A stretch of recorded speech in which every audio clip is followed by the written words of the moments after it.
Hey everybody, Duck here, and catching to this part of Lob as well, but I'm not going to put the background on it because I don't really see a purpose to doing so. I'm just going to be finishing up Sonic 2, the 8-bit version, because the actual one I didn't actually get around to, well, getting all the emeralds, which means I couldn't get to the last stage and fun stuff like that. So every single one of these emeralds, with the exception of the last one, will be within Act 2, and I'm going to show you how to get to all of them. So first one here, Underground Zone, just gotta stay, well, above ground. How's that work? I don't know, but it does. Get towards the end of the stage, you'll find the first emerald. Yay. Sky High Zone is kinda sadistic. By that I mean, they really expect a lot out of you. This one took me about, I'm gonna say 30 tries to get. You gotta bounce on all these clouds, knowing which clouds bounce and which ones don't. You gotta know exactly when to stop holding forward, and then you gotta grab that emerald, which is a lot harder than I made it look. So good luck! So this one I actually cut in midway through the stage because you should be able to figure out where it is. It's the first part where you use the bubble and there's springs on the sides. So once you get here, you just move on into the Zoom Tunnel and hold left like no one's business. Sorry, just listen to the Sonic Rush music because why not? And from here you can finish the stage. No problems. Green Hills, this one's almost at the end of the stage, but not quite. What you gotta do is jump on this spring. Once you have enough momentum, move over and then land on this spring. But don't have too much momentum or else you're gonna miss it. And then once you land on those springs, then you move over to that once you gain momentum, but not too much! Gig Mountain is actually pretty easy. This one's directly along the main path. Just move here and then you jump over to the left. And that's where it gets easy to miss. Also, there's an extra hidden life here if you want it. So, you know, handy. And we're almost here. We just gotta get around the spring. There we are. And the last Chaos Emerald is actually gained from defeating Silver Sonic. So you just gotta go back and beat Silver Sonic again. I remember seeing a guide somewhere that you have to beat him under certain conditions, but I've never had those conditions fail. Even if it feels like you didn't get it, just let it go through the screen that you complete the stage, because you'll probably get teleported to the next zone anyways.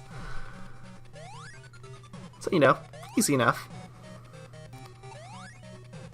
I mean, this time it's really obvious that I got the emerald because you can see it falling. You saw that little greenish thing? That was the emerald. So, once we get all these points, we'll be moving on to the final zone of the game, called Crystal Egg. A very refined final base for Eggman, actually. Or Robotnik. It's always hard for me to keep up, because it's supposed to be Robotnik in these older games, but then there's ones that are exclusive to Japan, in which case he's back to being Eggman, and then there's newer games where he's Eggman, and blah blah blah blah blah. So you wanna know my just strategy for this? Run across the spikes and just keep a single ring. It's not worth the effort of trying to land on platforms you can't even see. And there's not really any other major challenges other than that. See, there it is, right there. The goalpost. 38 seconds. Beautiful. In case you're wondering, there's no Chaos Emeralds in the zone, so you can just speed through it without having to worry about that. Act 2's not quite as simple. First one to make a save state. I don't think I ever actually used it, but I didn't use it in Act 1 either, so blah.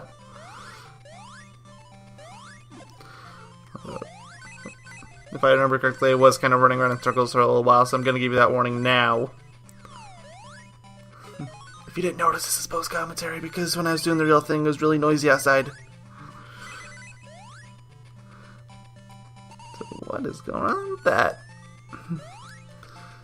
So yeah, it's a little difficult to figure out the physics in this, but think of it this way. This is the last legitimate level of the game. Of course they're going to try to make it difficult.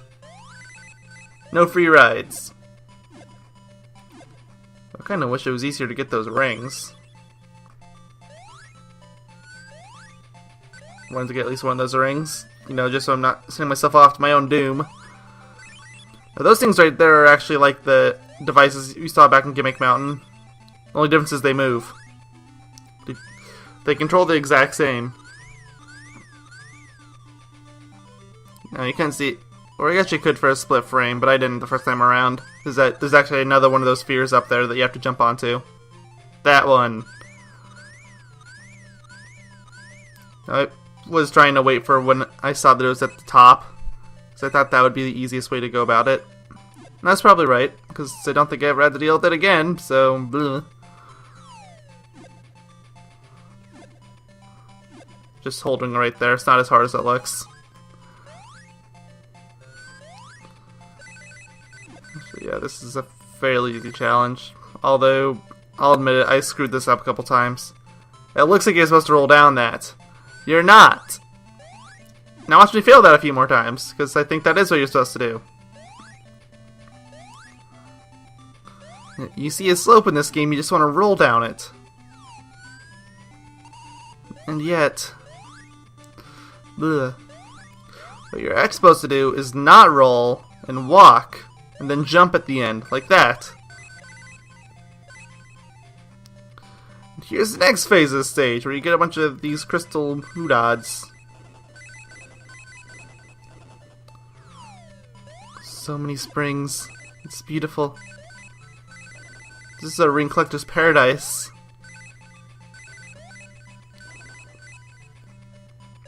"68 rings. There's no way I'm keeping that." Wow! I didn't even get to finish my sentence. And even though this is post-recorded, I did not know that was coming so soon. Wow, that's just embarrassing. Anyways, I think I'm coming up to the end of the stage. So I'm running out of room for this clip.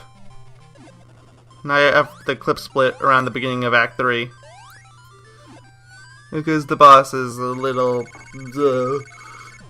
not impossibly hard, as some people have tried to make it out to be. It's really not, but...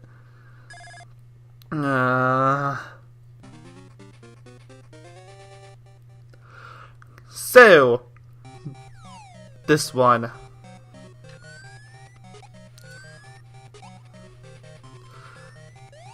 So yeah, had a save state loaded from about... I think I played this 3 or 4 times, which takes forever because this boss is so long. Okay, so what you want to do is jump into those pipes and either hold left or right, depending on which direction you want to go. Then once you see the second batch of lightning strike, the big one, come down because you should be safe after that. In other words, it's just a waiting game. Now, I'm going counterclockwise right now. I would recommend going clockwise in most cases because it's safer. And you'll see why soon. But in some of these later hits, it can get very dangerous if you're not going clockwise. Because that way you can jump up and hit him directly instead of having to risk landing, which is almost a guaranteed death in some of these later hits. Which Robotnik has 8 of, if I remember correctly. But it goes by so slowly that... Ugh. Remember, every time you hit him, you get knocked back. Seems to be a feat with other bosses in this game, so yeah, have fun with that. You always want to be able to jump out of that one if you can. Can't remember what hit we're on now. I'm gonna say like 5 or 6. That's what it feels like. But either way, there's no way we're done with them yet. Just love how he's just smiling there. Looks so happy. Like, I'm gonna kill you now. Oh, Game Gear graphics. Or Master System. This is the Game Gear version of the game. I think I've said that before, but they're almost identical. It's not like Sonic Chaos where they actually have a few notable differences. This one has notable differences too, but not nearly as notable. Sonic Chaos actually got to the point where I was actually considering doing that game for both versions. So in the end I was like, nah, I'm just going to go with the Game Gear. But I thing is, all the Act 3s were heavily reworked to the point where they're almost different levels. But I don't know if it's really worth going through all the Act 1 and Act 2s again just to get to the different Act 3s, and I decided it wasn't.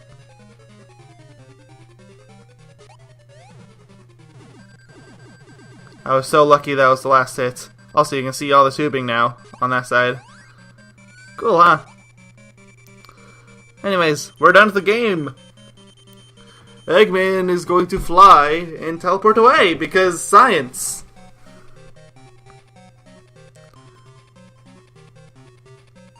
And then here comes Tails. He's just gonna float down nonchalantly, look at the screen, and then I don't know, have a little spaz attack from his eyes. That looks incredibly painful.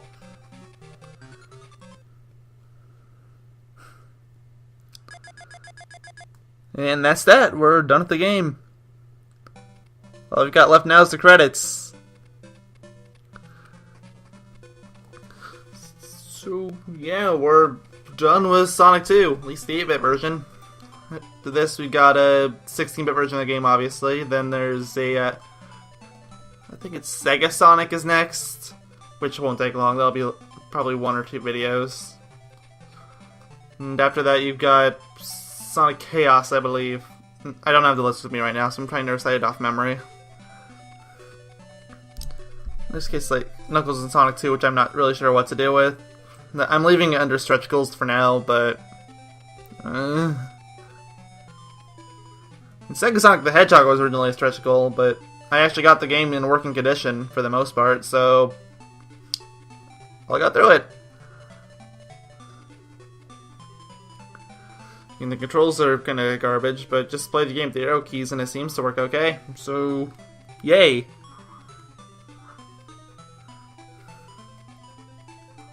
I'll talk more about that when we get to that game now. Now, just enjoy these credits. Tails slowly creeping up on Sonic. Why do I feel like this was the precursor to the Tails doll creepypasta? Tails ever slowly catching up to Sonic, and no matter how fast he runs, Sonic can't run away, and oh, never mind, Tails is backing up. Maybe he can get away. Maybe, just maybe, he can get away after all. But if this night sky is anything to base this off of, they've been running for hours now, so who knows?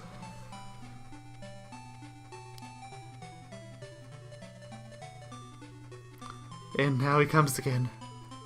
You can tell I'm bored when I'm talking about pixel movements of characters moving. But these backgrounds are pretty much the exact same loop every 2 seconds. The only difference I can tell is the bushes. And, like, the number of bushes, that's the only difference. And Tails moving, and there's probably a difference in the clouds there, I just haven't seen it yet. There we go. And now we're gonna get one of the corniest endings of a game ever. There's no way that wouldn't come across as corny in one of the modern games. There's just no way. The 90s were really something else.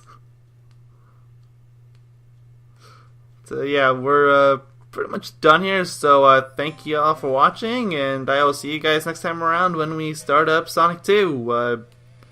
I'm gonna cut the commentary here, but feel free to watch through the rest of the video. There's not really much left, it's just the game over screen transitioning, but yeah, anyways, I'm stalling, bye.